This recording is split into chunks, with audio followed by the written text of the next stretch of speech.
Comenzamos.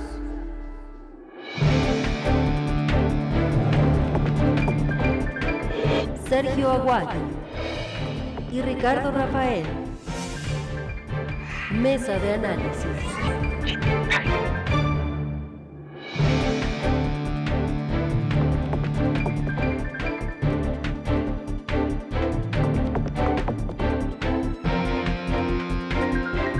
Esta mañana de jueves saludo con gusto a Sergio Aguayo y a Ricardo Rafael. Ricardo, buenos días y bienvenido. Buenos días, Carmen, qué gusto. Saludos a la audiencia hoy. Sergio, buenos Igual, días. Sergio, buenos días. Buen día, Carmen. Buen día, Ricardo. A los dos, gracias. Evidentemente, el tema de temas, pues es el caso Cienfuegos, no hay la menor duda. Estamos siguiendo de cerca esta discusión sobre cómo entender qué alcance tiene todo esto, cómo revisar un tema de tal importancia y con tantos elementos y aristas a la mesa. Les propongo recuperar para iniciar esta mesa de análisis un fragmento de lo que ha planteado el presidente López Obrador sobre el caso Cienfuegos, el fragmento de lo que leyó y de lo que dijo el canciller Marcelo Ebrard. Vamos recuperando algunos de los elementos de esto que nos lleva a analizar y a revisar qué demonios es esto de estos dos gobiernos que acuerdan plantearle a la jueza del caso Cienfuegos que desestime los cargos criminales y penales en contra del exsecretario de la Defensa Nacional. Estamos hablando de un asunto inédito, atípico y demás palabras que quepan en un análisis como este. Déjenme presentar, Sergio, Ricardo, este fragmento de López Obrador y de Marcelo Ebrard. No hay nada oculto. Nosotros actuamos a partir de principios y lo que se hizo en este caso fue intervenir en materia política, diplomática, para expresar nuestra inconformidad ante un hecho que se presenta y deciden juzgar en Estados Unidos sin conocimiento de nuestro gobierno. Esto va más allá de lo legal.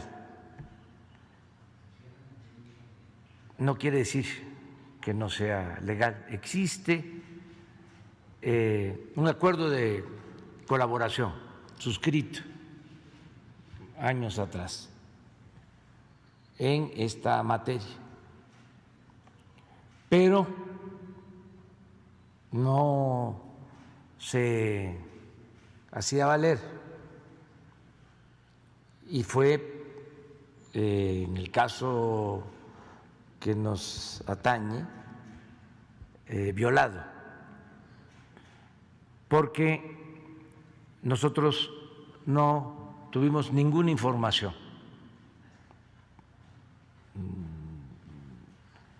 Lo que acaba de decir el secretario de Relaciones es totalmente cierto.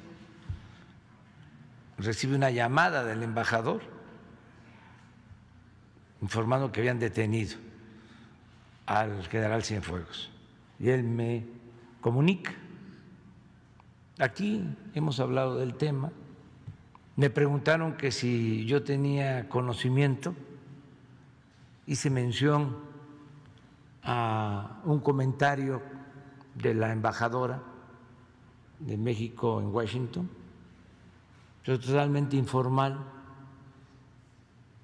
que se sabía de una investigación que se estaba llevando a cabo en Estados Unidos. El día de ayer,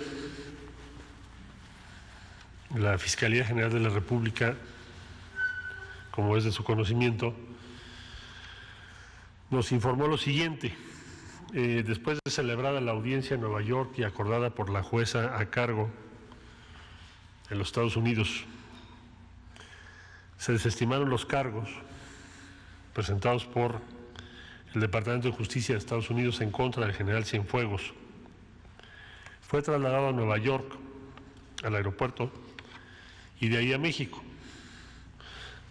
Arribó a México a las 18:40 horas al hangar de la Fiscalía General de la República, ubicado en el aeropuerto de Toluca, Estado de México, en una nave Gulfstream 4, matrícula N40BC del Gobierno de los Estados Unidos de América, la cual procedía del aeropuerto de Nueva Jersey. Una vez arribada dicha aeronave, se le realizaron las tareas de recepción. A las 18:45 descendió el general de división en retiro, exsecretario de la Defensa Nacional, Salvador Cienfuegos Cepeda, vestido de ropa formal y corbata. A su descenso, informa la Fiscalía General de la República, se le acompañó hacia una sala privada en las oficinas del citado hangar de la Fiscalía General, donde se le practicó con su anuencia un dictamen pericial médico para la constancia de su estado de salud al arribo a nuestro país, el cual resultó favorable. Posterior a ello, el agente del Ministerio Público de la Federación le notificó formalmente al general Cienfuegos de la existencia de una investigación en la que él se encuentra involucrado. Carpeta que fue iniciada por esta Fiscalía General de la República, dice el comunicado, con la información que se recibió del Departamento de Justicia de los Estados Unidos de América. Y en lo sucesivo, la investigación estará a cargo de las autoridades mexicanas a través de esta Fiscalía General de la República.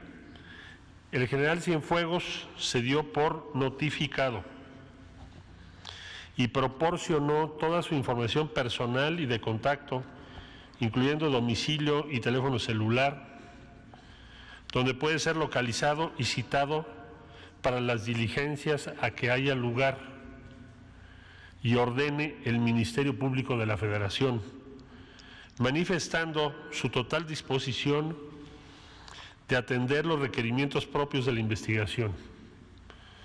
A las 19:12, el general Cienfuegos Cepeda se retiró de las oficinas de la Fiscalía General de la República en el hangar de Toluca, Estado de México, terminándose así las diligencias ministeriales correspondientes. Hasta ahí la información de la Fiscalía General de la República. Hasta aquí la información que leyó Sergio Ricardo, el canciller mexicano leyó el comunicado de la Fiscalía General de la República esta mañana. Pues así las cosas, Sergio, ¿cómo ves todo?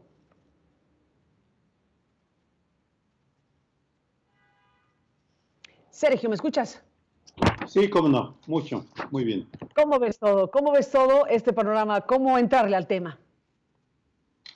Bien, Carmen, Ricardo, creo que les propongo que lo veamos en tres partes. Primero que sabemos, luego que ignoramos y después que pronosticamos para ordenar una cantidad enorme de información. Enumero en primer lugar solamente la parte de lo que sí sabemos. Lo primero es que contra todo pronóstico el general Cienfuegos regresó a México el día de ayer. Lo segundo, que el gobierno de México impuso su interpretación del asunto, lo cual, hay que decirlo claramente, es un triunfo para el presidente y para el secretario de Relaciones Exteriores. Jugaron muy bien sus cartas. Tercero, los militares mostraron su poderío y se reforzó, no hay duda alguna, la alianza entre los militares y el presidente.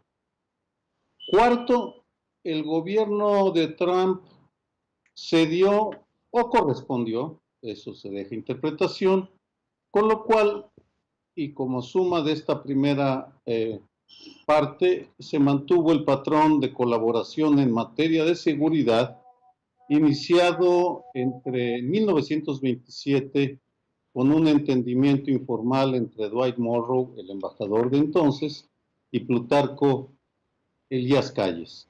Creo que bueno, por supuesto la Fiscalía ha abierto un caso contra el general, pero dejaría aquí como primera introducción esta enumeración breve de lo que sabemos para luego desglosar de cómo nos enteramos de ella, que es igual de fascinante, vamos, porque ha sido por goteo que ha ido cayendo y ha sido una construcción colectiva de documentos oficiales, investigaciones periodísticas, que nos permite tener este primer corte, este primer balance de un asunto de enorme importancia. Ricardo Rafael, ¿cómo ves las cosas? Vaya tema de enorme importancia que pues cruza de lado a lado la 4T. Vamos a ver cómo resuelve el gobierno de López Obrador lo que viene, la Fiscalía, desde luego. Bueno, ¿cómo ves las cosas, Ricardo? Y ciertamente este es un momento, y creo que Sergio entra muy bien al tema, donde hay que mantenerse pues bien agarrados a la orilla de la alberca, porque hay mucha especulación y todavía la información sólida no es robusta, pero en efecto ya sabemos algunas cosas, y yo resumiría que estamos en el territorio del nunca antes. Lo que sabemos es que nunca antes, una serie de temas que quisiera enumerar. Primero, nunca antes un secretario de la Defensa en México había sido acusado de tráfico de drogas, lavado de dinero y asociación delictuosa en los Estados Unidos, y había sido detenido. Había habido rumores, por ejemplo, del general Arévalo Gardoqui, que pudo haber participado. Había militares de otros rangos, el famosísimo caso del general Gutiérrez Rebollo, pero ciertamente, Carmen, este sí es un episodio novedosísimo. Segundo, nunca antes el gobierno mexicano había estado tan a ciegas frente a la persecución e investigación de un personaje políticamente relevante. Nunca antes de este modo. De ahí se entiende también la interpretación del enojo de la Cancillería. Tercero, nunca antes un fiscal con el poder que tiene Ducharme y otros en Nueva York habían introducido este caso dentro del maxi proceso al que nos referimos la semana pasada. Siguiente, nunca antes un juez de la altura de Amon había concedido pues, la detención definitiva para un funcionario de tan alto rango en nuestro país. Siguiente, nunca antes, y esto es bien importante, los militares de la élite militar, con todo el espíritu de cuerpo, habían ejercido tanta presión para que rescatara uno de los suyos. Jorge Cepeda Patterson, con sentido del humor, decía, rescatando al soldado Cienfuegos. Así se portaron, en un inmenso operativo de presión sobre todas las oficinas de Palacio Nacional, todas las oficinas de la Cancillería, de la Procuraduría. Sigo con los nuncas. Nunca antes, a partir de esta presión, el canciller había tenido que negociar con el fiscal de Estados Unidos, amenazándolo, porque eso fue lo que hizo Marcelo Ebrard, que si esto no se resolvía, se le iban a cerrar la puerta a las operaciones de la DEA, las encubiertas y las no y las cubiertas, las encubiertas y las que son al aire libre de la DEA. Es decir, concretamente, esa fue el arma que se utilizó. No es que se trate de una negociación entre amigos y hayan intercambiado el reconocimiento no de Trump, como se dice ahora, cambio el general. No, la Cancillería le dijo claramente a Barr, por este camino lo que conviene es que la DEA se retire porque esto no es colaboración.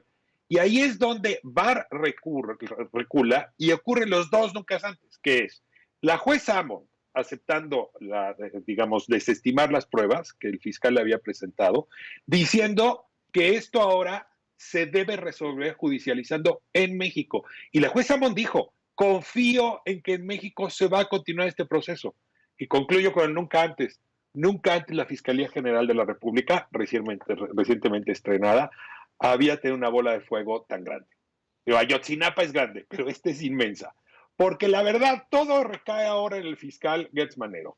Si investiga, se va a enfrentar al poder del ejército.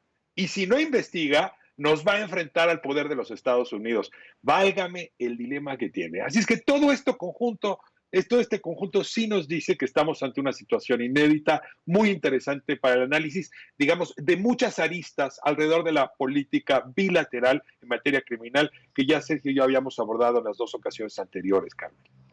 Sin la menor duda, pero bueno, estamos frente a un asunto no grande, sino enorme, efectivamente. Yo agradezco muchísimo a las personas que nos envían cosas a través de nuestro recién estrenado chat en nuestro sitio aristeguinoticias.com. Elena Monjes nos manda algo desde Francia, que les comparto, Ricardo, Sergio, porque claro, el tema ha llamado la atención en el mundo, porque no es cualquier cosa lo que está ocurriendo. Y entonces nos dice Elena Monjes que la estación de radio France Culture dedicó, o Cultura Francesa, como se traduzca, le dedicó 6 minutos al aire esta mañana al caso Cienfuegos y realizaron un análisis con los diarios norteamericanos y los mexicanos. Entonces los franceses tomaron lo que dice la prensa norteamericana, lo que dice la prensa mexicana para explicar lo que llamaron la sorpresiva liberación. Consideraron que el arresto fue una forma de hacer presión para el gobierno mexicano por parte del gobierno de Trump, donde no creen que ahora la justicia mexicana haga algo y relacionan como un acuerdo y lo relacionan como si fuera esto, obviamente, un acuerdo entre los dos presidentes. Y pues sí, viene toda una información ya más amplia al respecto de cómo los franceses, por hablar de una parte del debate internacional, se están focalizando en qué significa que un general sea rescatado, sea recuperado por el Estado mexicano, por el gobierno mexicano.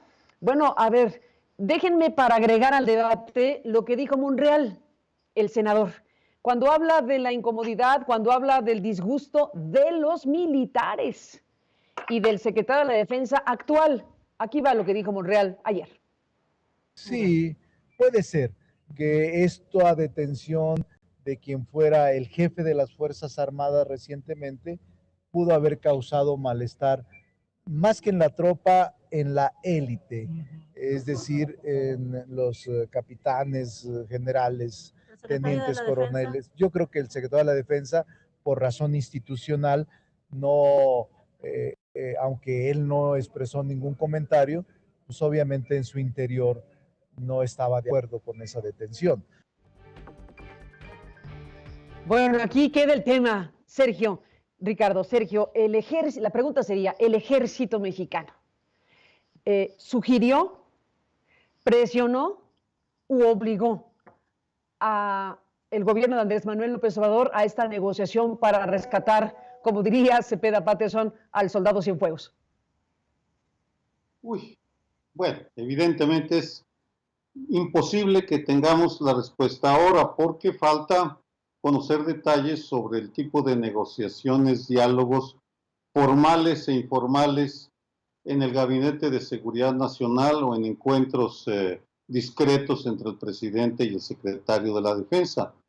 Lo que es indudable es que sí expresaron de múltiples formas su malestar, no solo por la detención de un exsecretario de la Defensa, sino por la manera tan grosera, tan violatoria de algunos tratados como lo hizo Estados Unidos.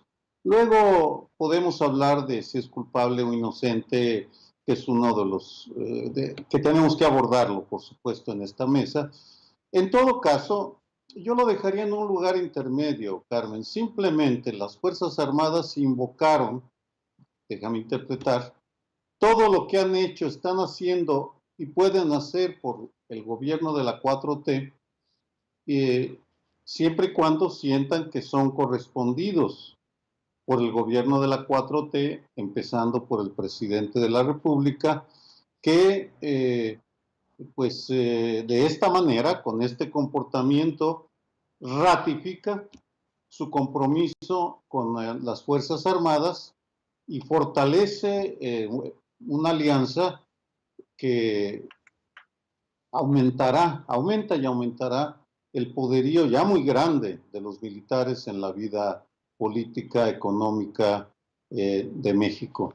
Ahora, los detalles precisos van a requerir tiempo. Algún día, o poco a poco, los iremos sabiendo, pero en este momento, si fue un convencimiento, quién inició, qué y cómo se dijo, a mí me resulta imposible. Simplemente solo tenemos detalles como los del el senador Monreal, que sugiere un posible enojo de la élite militar. No es posible. Estaban irritadísimos con la manera cómo se manejó este asunto. Ricardo, bueno, pues aquí está el gran tema, los militares y el gobierno de Andrés Manuel López Obrador. Al final estamos frente a un personaje que fue el secretario de Defensa Nacional en el gobierno de Enrique Peña Nieto, al que han calificado de corrupto, al gobierno en su conjunto, al propio Peña Nieto, las expresiones que se han utilizado y las evidencias o elementos que se tengan sobre el sexenio de Peña Nieto, y este era el secretario de la Defensa de ese sexenio. El sexenio de la 4T ha salido en su rescate, y aquí el tema es si se trata realmente de un tema de ofensa a la soberanía nacional, si se trata realmente de una afectación a la dignidad nacional y a la institución del ejército mexicano, o frente al gran temor que puede existir de un maxi proceso allá que pueda involucrar a otros altos mandos del ejército mexicano y a otros personajes de la política nacional. ¿Frente a qué estamos? ¿Es una cosa o es la otra? Decía Sergio hace un momento que finalmente el argumento de los militares fue ganando dentro de la 4T. Y, digamos, ese uso del tiempo verbal es muy importante, porque si uno revisa los discursos iniciales, sobre todo los del presidente, Carmen, donde de alguna manera concedió ante la posibilidad de que estos ilícitos fueran ciertos. Y usó, por lo menos en un par de ocasiones en los discursos de las mañaneras, pues sí, en efecto, un argumento que daba a entender que él podía tener información al respecto de esos actos ilícitos. Sin embargo, es muy evidente que digamos, la élite militar, como le decía Ricardo Monreal, pero hay mucha evidencia, y me tocó reportear en los últimos días en distintas oficinas, este grupo de élite militar cerró filas alrededor del general Cienfuegos diciendo dos cosas. Por un lado, que no se trataba de un militar más, es decir, que meterse con Cienfuegos era meterse con todo el ejército. Hoy el presidente López Obrador quiso combatir ese argumento diciendo que son distinguibles perfectamente las personas de la institución, pero en este sentido la élite militar fue muy insistente. Pero el segundo, y creo que es el más importante, es un argumento que Cienfuegos utilizó mucho durante su gestión, por cierto, a propósito del caso Ayotzinapa, y es que no tienen los militares mexicanos por qué comparecer ante autoridades extranjeras. Vean la paradoja.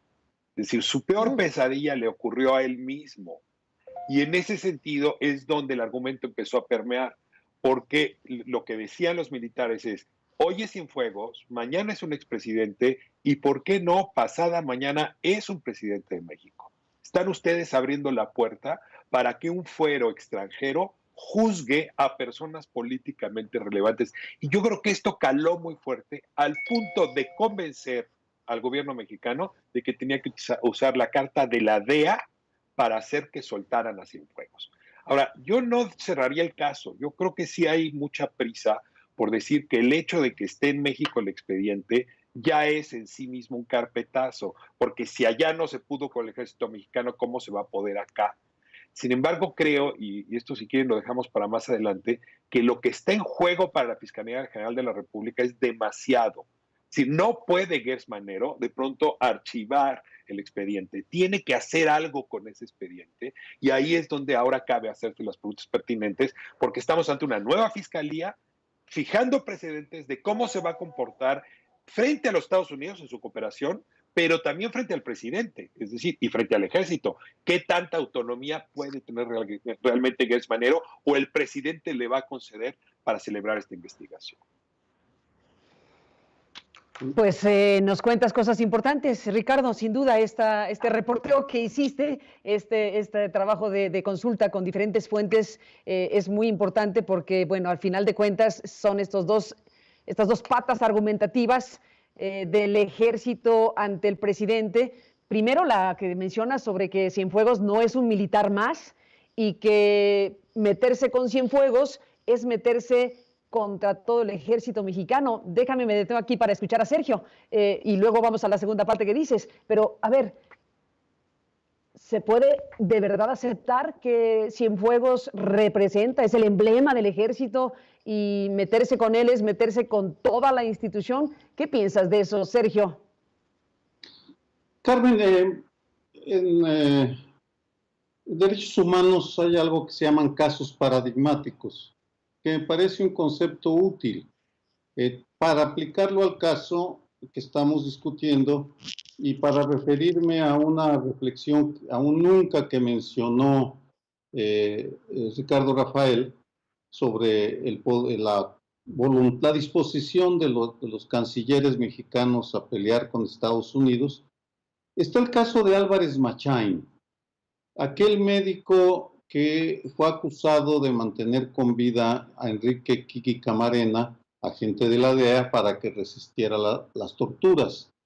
Él fue secuestrado en México por un grupo de policías mexicanos pagados por la DEA para llevarlos a un juicio en Estados Unidos, para ser enjuiciado en Estados Unidos por el caso Camarena. El canciller Bernardo Sepúlveda fue muy insistente en que eso representaba una violación a la soberanía. Y evidentemente es una violación mucho más grave que hayan secuestrado a un ciudadano mexicano para llevárselo a Estados Unidos. Nunca tuvo éxito. Finalmente una corte estadounidense lo declaró inocente y regresó. Pero ese no es el asunto. ¿Por qué lo menciono? Porque en los nuncas de Ricardo Rafael, que me parece una buena forma, está esta capacidad que tuvo México para lograr doblar las manos de Estados Unidos y obtener la liberación de un exsecretario de la Defensa encarcelado en Nueva York. Vamos, no es cualquier cosa, y entonces vale la pena para el futuro, como un caso paradigmático, qué factores coincidieron en Estados Unidos y en México para hacer posible este portento de que un país más débil, con una gran asimetría de poder frente a Estados Unidos, pudiera lograr convencer al gobierno de Donald Trump. Se puede invocar, por supuesto, que es un gobierno que está saliendo, que es un pago de cuentas por los favores recibidos de Andrés Manuel López Obrador en frenar las migraciones de centroamericanos hacia Estados Unidos, no reconocer a Biden, todo lo que se quiera. Pero no es solo el Ejecutivo de Estados Unidos, porque si uno revisa la prensa estadounidense, sorprende el silencio de voceros de Joe Biden, el presidente electo, al respecto. Sorprende lo poco que han protestado o se han inconformado los senadores y diputados de los comités de Asuntos Exteriores. Solo Bob Meléndez, un senador demócrata, protestó. Pero fuera de ellos, y de la DEA, por supuesto, que podemos analizarla, hay un silencio como si hubiera una aceptación tácita de que en esta ocasión México tenía las de ganar. Y el gobierno de Andrés Manuel y de Marcelo Ebrard, vamos, que es la pareja, y del fiscal, aunque en menor medida, se anotaron una victoria. La pregunta que sigue es, ¿capitalizarán esta victoria para renovar, actualizar y poner al día las relaciones de seguridad? Eso podemos discutirlo después, pero son tiempos de... Oye, y también podemos, perdón que te interrumpa, y también podemos discutir si esto es o no una victoria, como tú le llamas. ¿Victoria, sí, Ricardo? A ver, sí, a ver, hay una frase, no quisiera someterme a un juicio de ingenuidad con lo que voy a decir. Me parece simplemente relevante consignar el hecho. La juez Carol Lamont dio la declaración más importante que se tenía que haber dado. cuando dijo, no tengo por qué suponer que en México no se le va a juzgar conforme a derecho. Dicho desde Nueva York suena rarísimo cuando se escucha desde México, porque aquí la mayoría estamos suponiendo que no hay Estado de Derecho, que esto se resolvió políticamente, que los militares son demasiado poderosos y que no hay forma en que aquí se judicialice las pruebas presentadas. Y sin embargo estamos en el territorio de los nunca. Lo hemos platicado contigo aquí, Carmen, ya por lo menos 2 veces. La única manera de enfrentar a estas monstruosas organizaciones criminales es con una coordinación eficiente de carácter bilateral a propósito de los temas criminales, que ha sido fatídica, fallida, reiteradamente fallida. Estamos ante la posibilidad, no quiero decir de meter a Cienfuegos a la cárcel, de hacer una investigación como se debe. ¿Y esto qué quiere decir? Pues con unos enormes reflectores. Más o menos, por cierto, como ha aprendido a hacer la Fiscalía a partir del caso Ayotzinapa. Tiene una revisión mensual, tiene una enorme cantidad de gente revisando las pruebas, han contratado incluso asistencia internacional para que ese caso sea creíble en su resultado, que no quiere decir que encuentren a los 43, eso es imposible, uno no puede dominar al destino, pero que sea creíble. Y sí creo que el caso amerita tanta importancia que va a haber demasiados reflectores. Ahora, sí me gustaría pasar un poco a la evidencia de la culpabilidad, porque ahí es donde está el problema serio. Y es que ciertamente un conjunto de mensajes, dice un caudal de varios cientos, quizá de miles de mensajes en BlackBerry, en una red transnacional, porque son mensajes que van y vienen de México, ¿no? Es la que se usó para acusar a Cienfuegos. Son esas pruebas, ese material probatorio, corresponde al estándar de prueba del Estado mexicano, y creo que esa es la pregunta. Porque si Cienfuegos tiene que celebrar una buena investigación con pruebas que en México no son válidas, yo no quisiera ser en este momento Alejandro Gertz Manero, porque va a vivir un calvario, un calvario. Pues un calvario. Déjenme, Sergio, Ricardo, ahí pones el dedo en esa llaga, las pruebas que se supone pues vienen con Cienfuegos, ¿no? Decíamos que ojalá que vengan con la maleta y las pruebas que las fiscalías investigadoras pues le presten o le presenten a México. Así se entiende el asunto, así se está planteando y se dijo que seguirían colaborando en ese mismo territorio. Pero si tienen o no validez en el sistema judicial mexicano, pues a ver, no tengo idea, tampoco lo tenemos aquí resuelta, pero si hay grabaciones y mensajes en BlackBerry en cantidades importantes, pues quiere decir que alguien en las instancias judiciales estadounidenses permitió a los agentes intervenir comunicaciones de los narcotraficantes que se comunicaban con Cienfuegos o viceversa. ¿Hay manera de homologar judicialmente con estos acuerdos colaborativos en materia judicial? Pues esa es una de las preguntas obligadas. Esperemos que sí, porque sería trágico y terrible que habiendo tenido materia prima judicial suficiente para girar orden de aprehensión en contra del general desde los Estados Unidos, en México no tuvieran validez. Déjenme ambos hacer una pausa y regresamos. Muchísimas gracias al público que nos está mandando muchos mensajes a través de nuestro buzón de voz. A ver si alcanzamos a compartir con ustedes algunos otros mensajes esta mañana. Volvemos.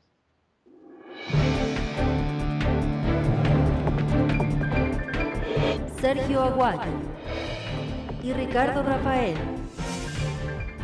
Mesa de análisis.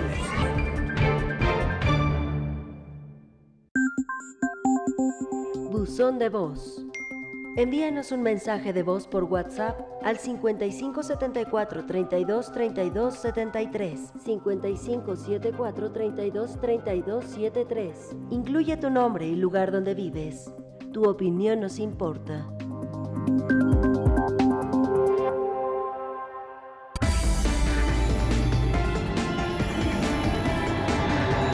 Aristegui, en vivo. Continuamos.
Para seguir a Aristegui en vivo y todo nuestro contenido en tu dispositivo móvil, añade aristeguinoticias.com a tu pantalla principal. Si tienes un dispositivo Android, primero deberás abrir el navegador Google Chrome. Ingresa a aristeguinoticias.com.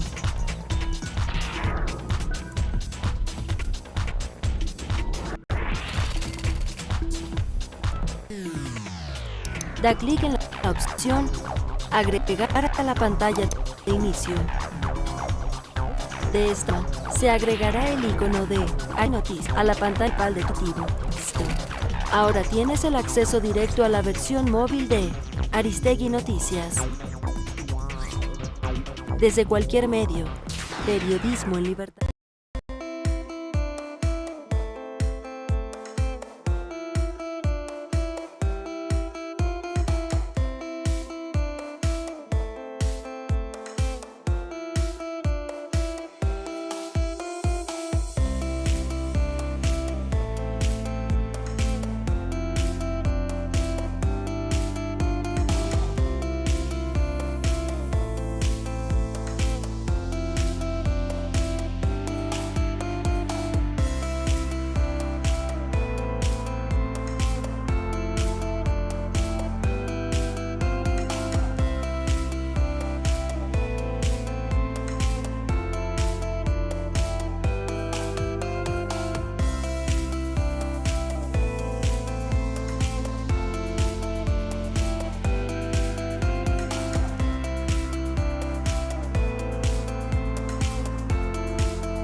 Machos más importantes de México y el mundo.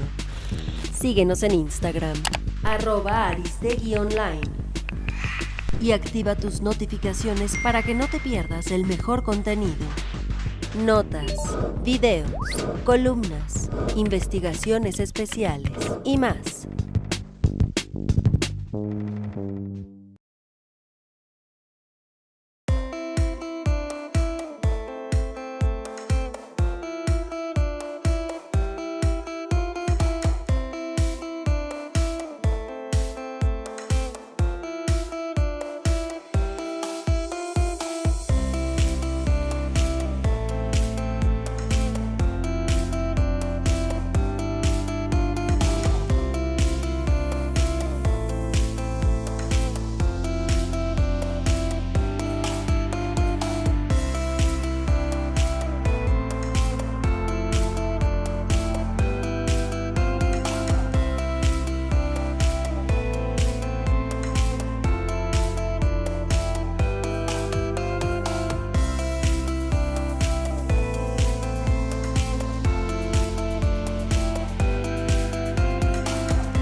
En vivo.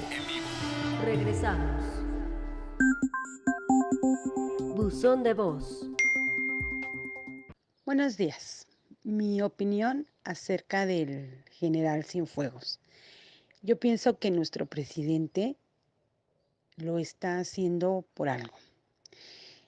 Él no hace nada que no nos convenga a nosotros los mexicanos, a su país, a su pueblo. Yo confío en él porque él es un lobo viejo y él sabe por qué hace las cosas. No perdamos la esperanza. Él sabe por qué está haciendo que empiecen a caer esas cabecitas, porque a lo mejor vamos a tener la más grande, que es la que todos queremos tener, queremos ver. Él no deja títeres sin cabeza. Él es, por algo, ha insistido en seguir y seguir y seguir y no bajar los brazos. ¿Sí? Confiamos en usted, señor presidente. De aquí de Tláhuac, Elvira Delgadillo. Gracias. Hola Carmen, buenos días. Se me hace así como que sí se ve muy mano negra, ¿no? Todo el asunto de Cienfuegos, como que pues mucha impunidad, que perdonen así a alguien, o sea, parece como que el narcotráfico y el asesinato pues ya es legal, ¿no? Por lo menos en México y en Estados Unidos. Yo siento que es un delito de lesa humanidad que hasta debería traer la Haya o una cosa así, ¿no? Y la verdad, la 4T, la transformación de la 4T cada vez la veo más perdida, más lejana, más, no es cierto, ¿no? O sea, más atole con el dedo, como siempre, ¿no? Primero los pobres y los inunda en Villahermosa, ¿no? En Tabasco. O sea, sí, primero para amolarlos, como siempre, ¿no? Y luego Cienfuegos, digo, entre otras cosas, ¿no? Se me hace como que vamos otra vez sin dirección, ¿no? O sea, pues yo voté por López Obrador y ahorita digo, chale, pues ¿qué hice, no? Gracias, Carmen. Soy Jorge Montero de Ciudad de México, Iztapalapa. Tu opinión nos importa. Aristegui en vivo.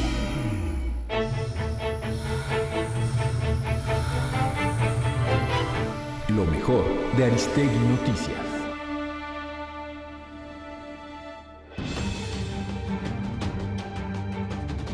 En la conferencia de prensa de esta mañana, el secretario de Relaciones Exteriores, Marcelo Ebrard, dijo que no hay la menor duda de que la Fiscalía General de la República realizará una investigación a la altura del prestigio de México. Y no tenemos la menor duda de que la Fiscalía General de la República llevará a cabo, a cargo del doctor Gertz Manero, una investigación a la altura del prestigio de México y de la dignidad de nuestro país. El presidente de México, Andrés Manuel López Obrador, se comprometió a trabajar en el mecanismo legal para reabrir la investigación por el homicidio de la periodista Regina Martínez. En lo que planteas de Regina estoy totalmente de acuerdo, que se busque el procedimiento para reabrir el caso. ¿Es un compromiso, presidente? Es un compromiso. En tanto, el secretario de la Defensa Nacional, Luis Crescencio Sandoval, afirmó que las Fuerzas Armadas han enviado a 7.856 elementos para apoyar a damnificados por lluvias en Chiapas, Quintana Roo, Tabasco y Yucatán. El plan DN3, el plan Marina y plan Guardia Nacional para la atención a Chiapas, Quintana Roo, Tabasco y Yucatán. En la actualidad tenemos 7.856 hombres, el trabajo ha sido intenso, continuamos moviendo tropas a las áreas que se tiene mayor necesidad, tanto de Guardia Nacional, de Marina y de Defensa. Consulta esta y toda la información en www.aristeguinoticias.com. Buzón de voz. Envíanos un mensaje de voz por WhatsApp al 5574 32 32 73, 5574 32 32 73. Incluye tu nombre y lugar donde vives. Tu opinión nos importa.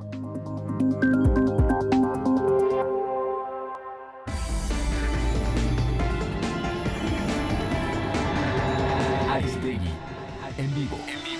Continuamos.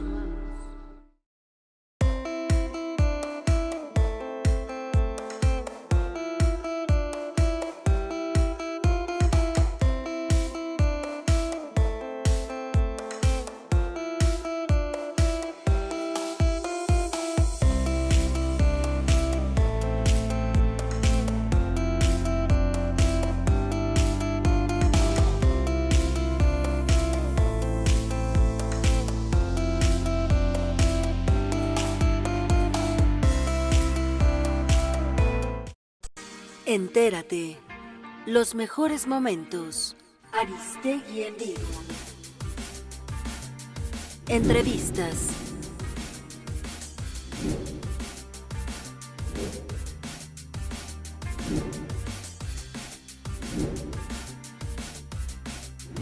Análisis.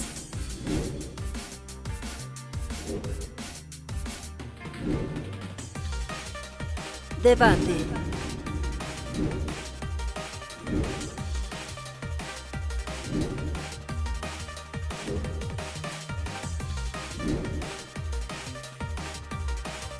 Investigaciones especiales.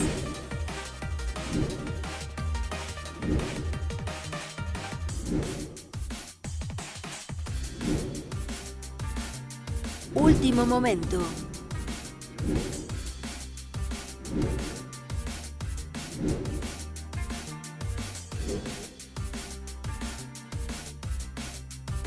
Y más.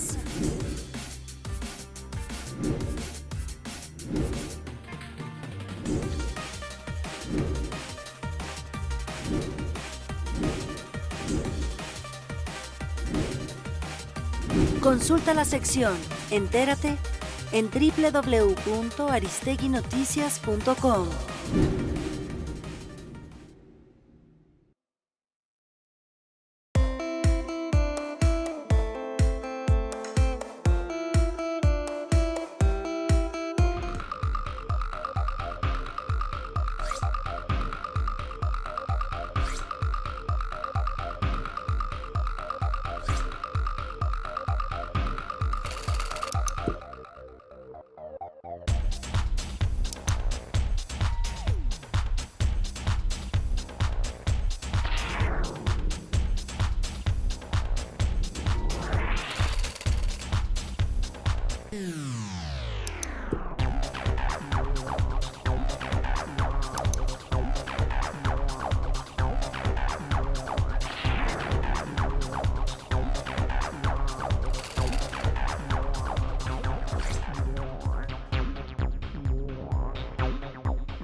Mantente informado sobre los hechos más importantes de México y el mundo. Síguenos en Instagram, @aristegui_online. Y activa tus notificaciones para que no te pierdas el mejor contenido. Notas, videos, columnas, investigaciones especiales y más.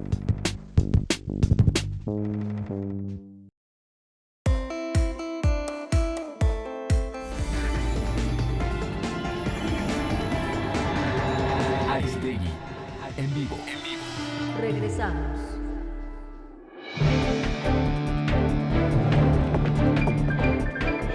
Sergio Aguayo y Ricardo Rafael. Mesa de análisis.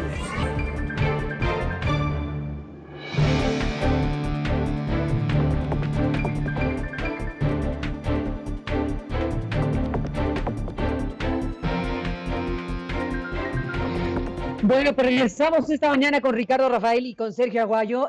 Seguiremos obviamente hablando pues durante mucho tiempo del caso Cienfuegos y lo que vaya sucediendo, pero hay otro tema, Ricardo, que bueno, tú proponías también como tema de análisis obligadísimo. Se acaban de dar cifras respecto a la incidencia delictiva en México y bueno, pues han podido revisar ese tema que pues es el pulso y la información oficial de cómo andan las cosas en esta materia, Ricardo.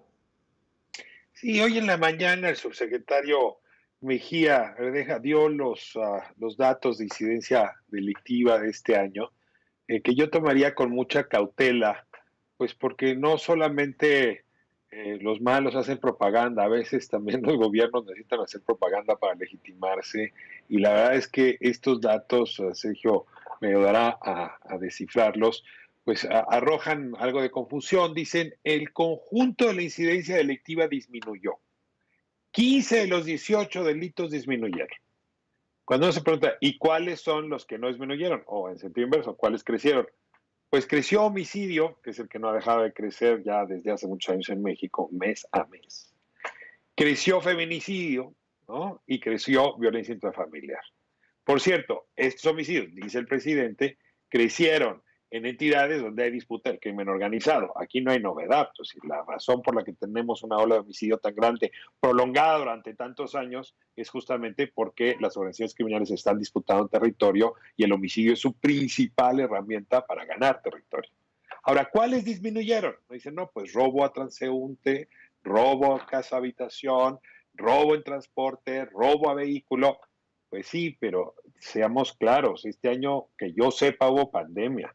Nos guardamos la mayor parte del tiempo, es decir, guardamos los coches, las casas, viajamos poco en transporte. Pero además, si hubiese habido robo ahí, que no sé si los asaltantes usan cubrebocas o cuál es su protocolo, pero si hubiera habido robo, pues la gente no va a denunciar al Ministerio Público justamente en esta época. Si de suyo no denuncia nunca, pues menos en esta época. Entonces, lo que disminuyó fue la denuncia, que no podemos confirmar que eso implicó en la disminución del delito, delitos que además pues, no se persiguen de oficio como sí ocurre con el homicidio. Entonces, a ver, para efectos prácticos traemos un año con malas noticias, porque el principal indicador, el de letalidad, el de homicidios por cada 100,000 habitantes, nos dice que sigue creciendo en México, que no se resuelve, y lo digo ahora peor, a pesar del coronavirus. O sea, las organizaciones criminales siguieron matando gente, aunque había pues una pandemia que nos obligó a guardarnos en casi todas las actividades. De hecho, cabría suponer que las organizaciones criminales aprovecharon la pandemia para ganar territorio. Pero ahí seguramente Sergio tiene también elementos que aportar al respecto de estos datos. Sin duda, Sergio. Sí, Carmen. Mira, creo que Ricardo enunció la razón principal tras estas cifras. Ignoramos cuál ha sido el efecto del COVID, del coronavirus, en el comportamiento de los criminales. Sabemos lo que ha hecho la sociedad, él ya lo mencionó, nos hemos confinado, no hemos salido, pero ignoramos porque no existen las investigaciones para saber qué repercusiones tuvo la epidemia en el comportamiento criminal. Ciertamente, en el homicidio, al aumentar, significa que siguen disputándose los territorios entre ellos, y es de sentido común suponer que en la medida que hay confinamiento, se incrementan aquellos factores que llevan a aumentos en la violencia en el seno del hogar o en la violencia contra las mujeres, porque generalmente el asesinato de mujeres, el feminicidio, en el feminicidio o en los feminicidios están involucrados personas cercanas a la víctima. Entonces, por sentido común, por intuición, tenemos que interpretar estas cifras diciendo, espérense, primero ponderemos qué pasó este año para dar un mejor contenido a las cifras. Y en este sentido, ahí nos faltaría investigar o pedir que el presidente invite, por ejemplo, al director del INEGI para que nos diga qué estudios realizó durante este año para poder tener una visión más clara de las encuestas, porque es imposible es imposible pasar por alto lo que ha sucedido este año y lo que sucederá en el próximo. En consecuencia, al igual que en el informe que nos presentó Alfonso Durazo en el Colegio de México con 40 y tantas tablas, observamos el mismo fenómeno. El intento de dar una visión optimista, triunfalista, sin ponderar en ningún momento la peculiaridad de este año.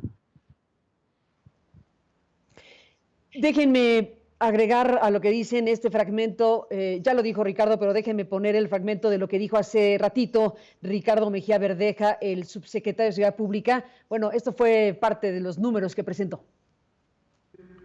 Vamos a comenzar con el reporte. En primer término, el tema de homicidios dolosos.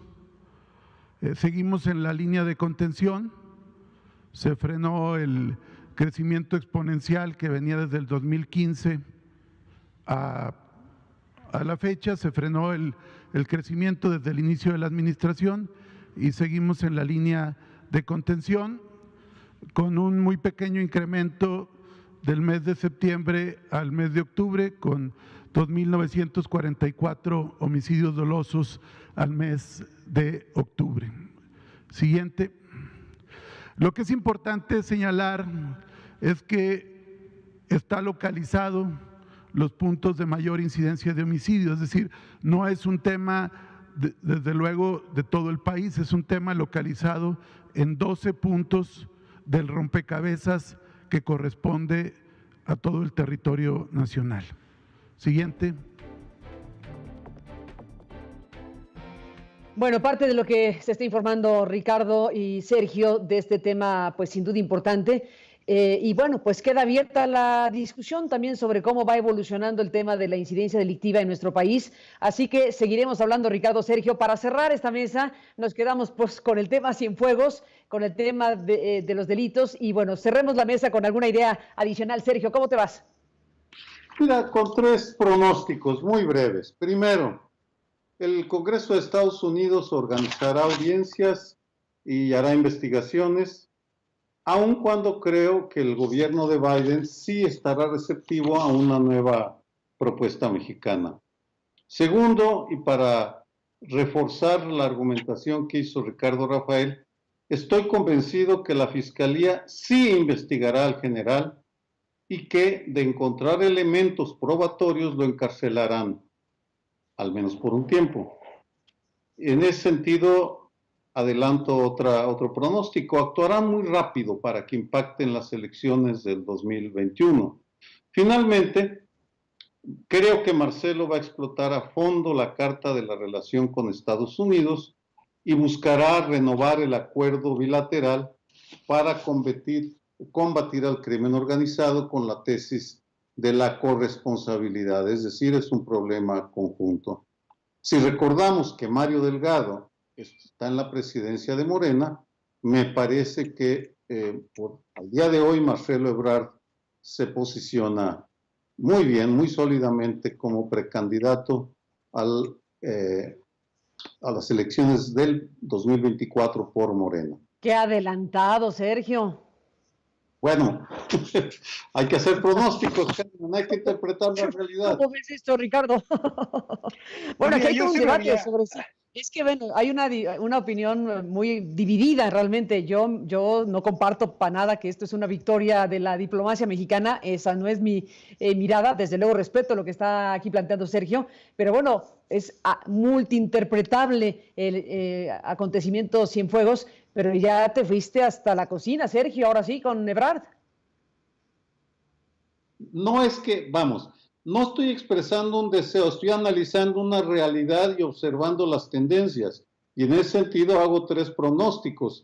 Puedo equivocarme, pero para mí es muy clara cómo se está moviendo el tablero en múltiples dimensiones y sería un error aislar el caso Cienfuegos de las repercusiones que tiene en la política mexicana. En Estados Unidos ya hubo elecciones, ya hay ganador, ahí no va a impactar por ahora este caso. En México, por supuesto que va a impactar, y yo ya dije cuáles son mis 3 pronósticos al día de hoy.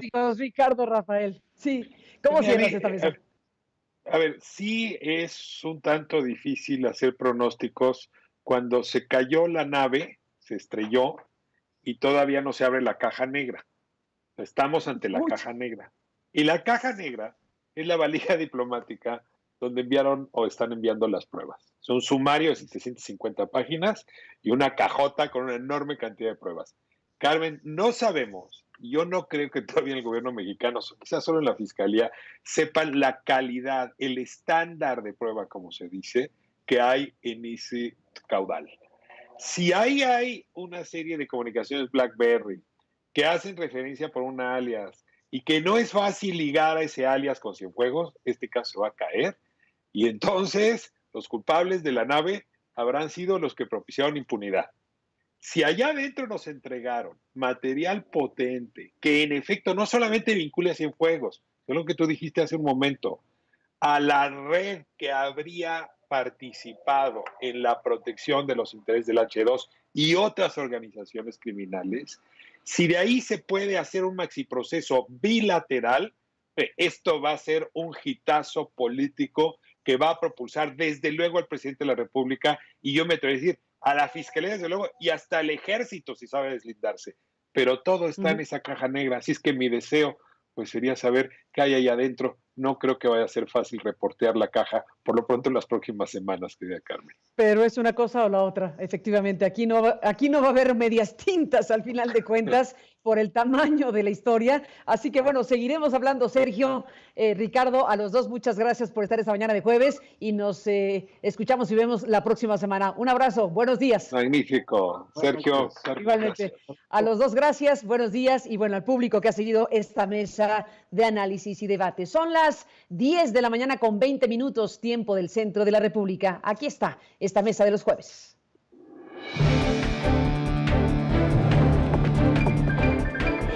Sergio Aguayo y Ricardo Rafael.